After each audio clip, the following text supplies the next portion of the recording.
So, funding van life, funding uh, expat life in the Philippines, funding living in an alternative lifestyle. You don't have Social Security yet, and you need to be able to do a seasonal type job, let's say. You could do, jobs online, things like that. But another way that I think you should consider is tourism. I mean, you could consider construction, anything that, is somewhat seasonal. But my experience is with tourism, in particularly in Alaska. And so um, that's what I'm going to kind of give you my 2 cents on and my experience on. Um, I started in tourism working for Holland America over 20 years ago. I had come from working in Michigan in a chemical plant. I did that for 12 and a half years, over 12 and a half years. My grandpa had worked in that plant for 46 years, 43 years or 46 years. I had another grandpa that passed away while still working in that plant. When I worked there, it seemed like kind of going to prison. I just felt like I was going to be there for life. And I didn't like it. And what I didn't have there, I had great pay, but I didn't, and benefits and all that, but I didn't have light at the end of the tunnel. And I think you can do some pretty crappy jobs for 3 or 4 months to just get by, but you don't have to do jobs that you don't like. And tourism is one that I think most people can find something they like in. Even if you're not a people person, there's jobs like in luggage handling, um, behind the scenes, like housekeeping, and um, there's jobs in tourism that don't require you to communicate or deal with the guests that much. If you enjoy that, it really caters to a person that is a nice person and a polite person and a helpful person. If that's your personality, that's really because it's the hospitality industry. So that's who does the best in hospitality is someone that has those natural tendencies. But that doesn't mean if you don't have those tendencies that you can't work in tourism. Like I said, in my current job at Chena Hot Springs, it's a resort outside of Fairbanks. Like they have housekeeping jobs, they have laundry that doesn't deal with people hardly at all. They have a greenhouse that doesn't deal with people hardly at all. So there's work that can be done in these industries um, that are not directly involved with the public, basically. When you, I'm going to just give you the examples that I did up there. I worked for Holland America for 9 summers. And Holland America is pretty much a summer gig, about 5 months a year. And that's, coming in mid May to about mid September. They hire a tremendous amount of people every year. And that's one thing with tourism. They get some that come back year after year, but they get a tremendous amount that don't. So they're always hiring. Holland America will put drivers through CDL school. They will help you get your CDL, and they will. In Fairbanks alone, I think they hire about 60 new drivers every year that they put through their schooling. But they need people for all their hotels up there. If you are a waiter or waitress, man, Alaska's a great place to go because you basically get minimum wage. Some states will pay you $2 or $3 an hour, and then you make the rest up in tips. Alaska's not like that. You're gonna make like 11 something an hour, but then you're gonna. I mean, some nights you're gonna make 200 in tips, maybe more, 300. I've heard 400 even in tips. At Chena Hot Springs, they have about 100 employees, and everybody gets, well, not everybody anymore. They used to all get their own room. They're trying to get people that want to double up, but if you don't want to share a room, you don't have to. You can kind of let them know when you're hiring on that you want your own room. It's not going to be fancy. It's going to be, you're going to have to go down the hall to a restroom, but you're going to have your own room, have your own privacy, be able to have your personal space. And then if you're there for 6 months, you can upgrade to a room with a bathroom, most likely, because in 6 months is a huge turnover of people. So you can work your way up if you wanted to stay there, long term.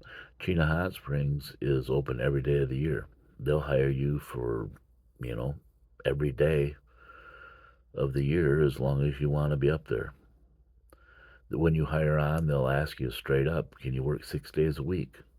So you're gonna, yeah, you're gonna get 12 to 14 an hour, maybe 15, but they're gonna give you an overtime day, and probably overtime during the other days. And sometimes they're gonna want you to work 7 days a week when they're busy. And some of the jobs get tips. And at Chena, they provide your housing and your food. You can go up there with no money, start working, and you can get by. And the only money you're going to need is if you have like responsibilities back where you're from, like loans and things. Not your credit card, any credit card debt you'd have to pay, of course. Whatever you bring there, you're going to have to pay. But once you're there, you're looking at like soap, shampoo, deodorant, your cell phone bill, um, washing your laundry. You have to pay, to do that. But it's very minimal, the amount of money you actually need to live up there on that job.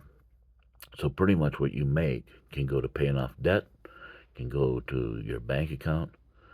And if you're trying to do van life, I mean, what better way than to work there for 4 months and go tour Alaska, work there through the winter, and then tour Alaska for the summer, and then head back down to lower 48. It's a perfect state to do van life, especially if you want to do like a YouTube channel or something like that. If you're living in the Philippines, that's where my most experience is from. When I say the Philippines, it could be Mexico, it could be Thailand, it could be Vietnam, but I had a place in the Philippines. I paid about $80 a month for an apartment, 1 bedroom apartment. That was about a decade ago. Now, you might have to pay $125 to $150 a month to have an apartment there. So when you leave that apartment for 4 months to go work, you just keep it. You don't stop your rental. Keep all your things in it. Lock it all up good and secure. Maybe let the landlord know to keep an eye on it for you. You'll have neighbors or friends that you trust that'll keep an eye on it for you. And you go work for 4 months.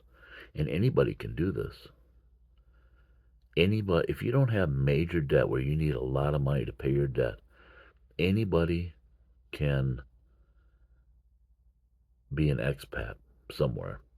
Anybody can do van life and do a job like this. When you go to do a job in Alaska, I'll just speak on Alaska, and I guess this could translate to anywhere that you would go and do one of these seasonal jobs. You need to look at what the housing costs are. Some places will have subsidized housing where they'll charge you $50 a week or something like that, or so much a month. Holland America did not do that. You had to get an apartment. But what like the drivers would do, they'd get like 6 to 8 drivers and they'd rent a place, maybe with 3 or 4 bedrooms. They were always on the road. They were never all there at once. So it worked. They had to come up with, 1,000, 1,500 a month. They split it, between 3 or 4 people, 5 people. And that kept their housing minimal. Holland America gave per diem back then. This is, 15 years ago. It was $18 a day. It's probably much more than that now. They gave a 10% bonus at the end of the year. Whatever you worked, overtime, everything, they'd figure 10% of that, boom, in October you got your bonus. Every other year you got a cruise. I don't know what they do now. I don't know. You'd have to look into it and see what the perks are. I knew people that did work for Holland America in either Juneau or Skagway, and because their housing costs were so high, you can do all this wrong. You can do all this wrong too. You can get your own apartment in Skagway and come out at the end of summer with no money. If you're not sharing it, if you didn't find a cheap place, if so you got to do it right. That's why, like, China is a great foot in the door to this life, to the tourism industry, because it gets you in Alaska without the risk. You don't have any cost involved. And then once you're there, on your days off, if you have a car, you can go travel Alaska and maybe see other opportunities that you might want to try in the future. But, most of the people that go and work these tourism jobs, they don't have a car. We pick them up, like at China, they fly into Fairbanks. We pick them up with the shuttle, take them to the resort. They're given a room. They have free internet there, but it's the higher speed internet they have to pay for. A lot of these people that travel on these jobs have Starlink now. They never know what the internet's going to be like where they're going. They don't have to know now, so they have their own Starlink. They just take it with them. Then the person with the Starlink will go into a place, and there'll be people that don't have good internet, and they'll sell their password, 20, $30, $40 a month. They'll sell it to people to use their Starlink. So they don't end up paying for the Starlink. Everybody that's buying it from them pays for it. You don't have to have a vehicle. I would say, like, a place like China, it's 60 miles from Fairbanks, and you can ride a shuttle in for free if there's an existing shuttle. But some people that's difficult for. They feel trapped. But if you're not a person that was going to feel trapped like that, you don't need a vehicle. And a lot of those that have vehicles, they don't drive them in the winter. They'll just, there's a lot of shuttles that run in the winter up there. They just take the shuttle in the winter, have their vehicle for summers. But just think, if you didn't have a car payment and you didn't have auto insurance, so you could just get rid of it.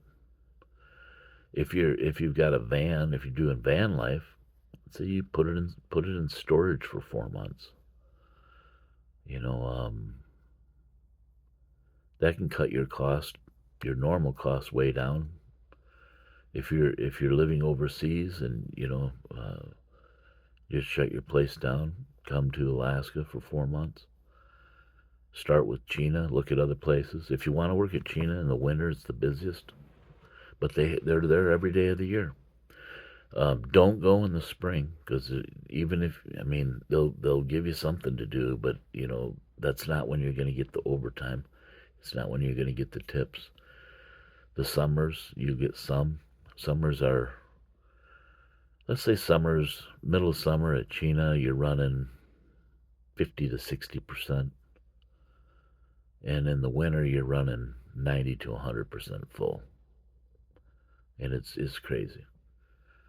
Holland America, or any summer type employer, it's pretty crazy in the summers. Now, tourism may be down a bit. Gas prices affect that, because that affects you know, you know, everything. It affects how much extra money people have in their pocket. So that can be affected. That can affect tourism. So it's not always is busy. But a lot of times the people coming to Alaska, they're above the fray. They're above the margin line. So a lot of times they can still come up there. It'll be diminished to some extent, but Alaska's always going to have tourism. Look at all these Alaska shows. There's a huge amount of people that want to go to Alaska. And there always has been. It's just even grown with all these Alaska shows they've got out. But one of the first things when I got into tourism, it was so strange to me because my coworkers they enjoyed it, and the people that you dealt with enjoyed it. They're on vacation, um, and a lot of times, like with Holland America, by the end of the summer, they're burnout. These folks are burnout. A lot of the tour directors would tell me they're not coming back. They've answered the same question 1,000 times all summer long, and they're just exhausted. Then they're back the next summer, next spring. That would happen over and over and over again. So Alaska has a way of calling you back. I've left there. I'm down in Michigan, but you know, I'm lucky. I get to go back in the summer. I get to go back when it's beautiful. The interior of Alaska is beautiful in the summer. It's in the 70s most of the time. But in the winter, it's going to be in the below zero. I mean, normal in Fairbanks is 0 to 20 below, and cold would be 35 below or colder. It's going to hit 50 below. I would say if you're thinking of going to Alaska and you're going to go in the winter, let's say you want to go to China and make a bunch of money as fast as you can, you're going to go in the winter. If you get depressed at all, go in the summer. Summers are beautiful. They don't even get dark. Beautiful sunshine. The interior is a dry place. Go up there in the summer. Just don't set yourself up to fail. That's what I always say. Set yourself up to succeed. Don't set others up to fail. I don't want to set you up to fail. That's why I'm doing this channel. I want to just tell what I know. I'm not saying I know everything. I just want to tell what I've experienced so that I can help set you up to succeed. You can make anybody can fail. You can make anybody fail. If you set people up to fail, they'll fail. But if you set them up to succeed, they'll most often succeed. So I would say if you have issues with depression at all, don't go in the winter. It will not get better. Alaska will not solve that. Now, summer in Alaska might, because interior Alaska only gets about 12 inches of precipitation a year. It's very sunny, very bright. Doesn't even get dark in the summer. And when my brother came up, we went caribou hunting, and we were sitting out there on the mountain. He mentioned that Alaska kind of rejuvenates you. So if you go up there at the right time, it can rejuvenate you. And it can rejuvenate your finances. And I highly, highly, highly recommend tourism. I recommend you try it. If you're not a people person, then do one of the jobs that don't require you to deal with people. But when you're doing that job, look at the other jobs and see if there's something else you might like to try. And then, you know, let them know. Let them know, hey, that looks fun. I'd like to do that. It's hard for them to keep people, and they should be trying to make you happy.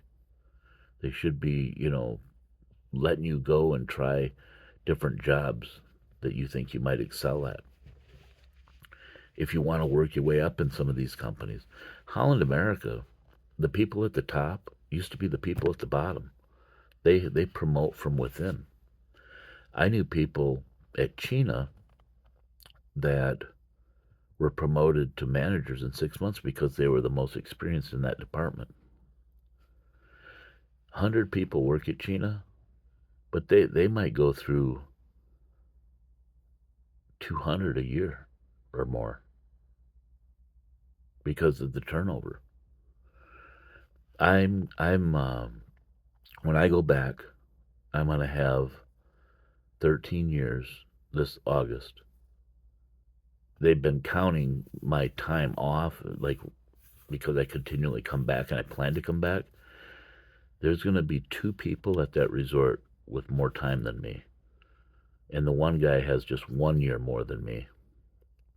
There's one woman, too, works in the office. And then there's a Japanese guy that's been there forever. Other than that, I will have the most time at that resort. Probably 60% have less than a year. So whenever you go to one of these places and you feel like, oh, I'm new and I'm the new guy, and you're the new guy for a week. That's it. Maybe 2. And then there's going to be newer people. And so, people get to know each other. They get to be good friends. They tell you about where they worked prior. They give you ideas. You're just going to be constantly getting ideas from other people. And I know, like, with Holland America, I'm friends with so many of them on Facebook, and they'll meet up with other people they worked with, 15 years ago in Holland America, and they'll meet up in all over the world because they're still in the tourism business. And it's a great industry. It's a great industry to get into. And I can't say that every day I've worked in tourism hasn't felt like work, but almost every day that I've worked in tourism has not felt like work. There's always bad days. As a driver, I dealt with really bad road conditions, really days that nobody should have been driving.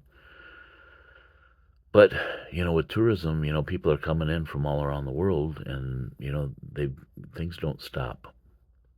The negative with tourism is, we work Christmas Day. We work every day. I mean, I think I've worked 100 and some days in a row without a day off.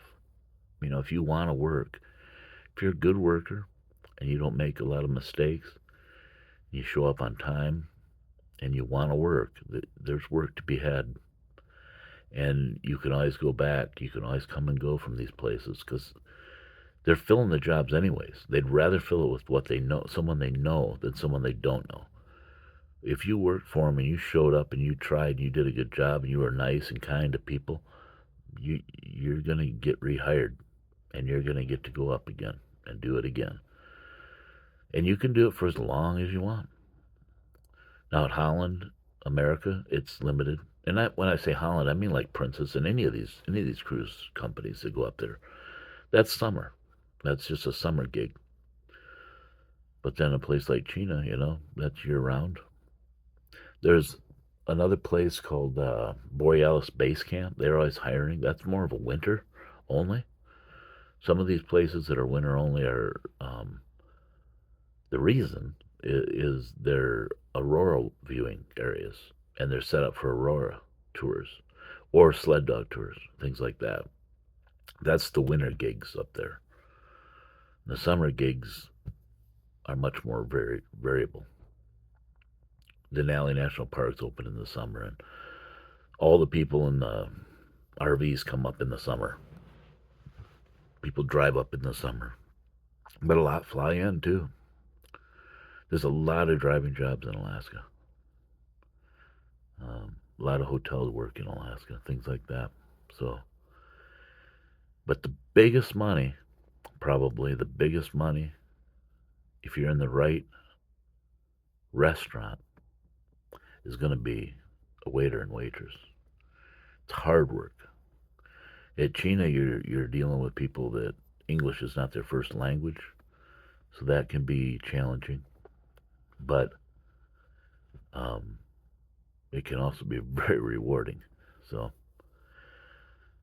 I would highly recommend, if you're finding it difficult to make ends meet, if you're struggling and worrying every year about how you're going to fund your next adventure, how you're going to fund your lifestyle overseas in your van life, if that's always a struggle, get your foot into tourism, because you can always do it every year.